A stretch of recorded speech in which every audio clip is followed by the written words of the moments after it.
Jie kažką man pisa protą, kad mano repas cringe. Man вообще dzin. Seni, tu švaistai savo laiką, uždarytą vaiką. Tu jį pasidarei per netinkamą laiką. Kodėl mama neišauklėja tokių vaikų?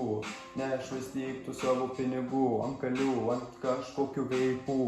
Geriau investuok, geriau pasportuok, geriau tu biškį grynų orų pakvėpuok. Prasibėk, kažką atsidėk, tu biškį pamastyk, ką darai su savo gyvenimu, jeigu rimtai, nes tu komentuoji šūdus.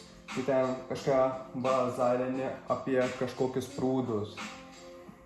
Seni, eik įsiplauk bliūdus.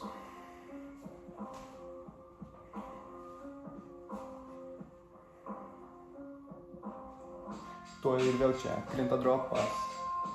Tu kažkoks esi čia lopas. Aš darau tai, kas man patinka, kas mane veža, kas mane užveda.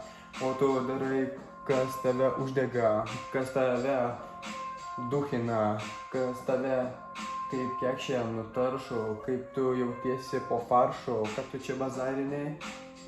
Aš kiekvieną dieną valgau tą patį, bent jau sveikai, o ne kaip tu submarinai ar kaip ten seni gyvai.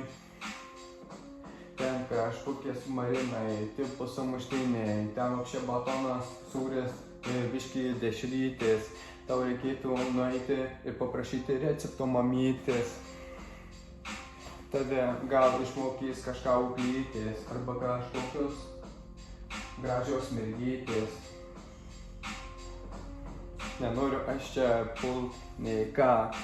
Tu tiesiog esi paprasta sabaka ir man apie tave šnekėti nėra ką.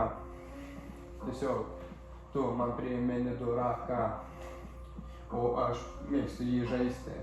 Mėgstu tokius kaip tu sužeisti, įžeisti ir toliau apeiti.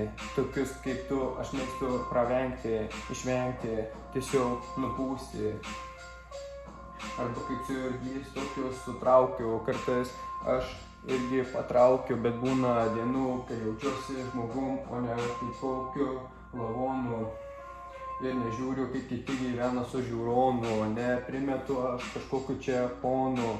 Tiesiog aš gyvenu su muzonu ir įkuriu, nes man tai patinka ir aš tai daryti galiu be jokių stabdžių. Aš tau sakau visą tiesą. Gali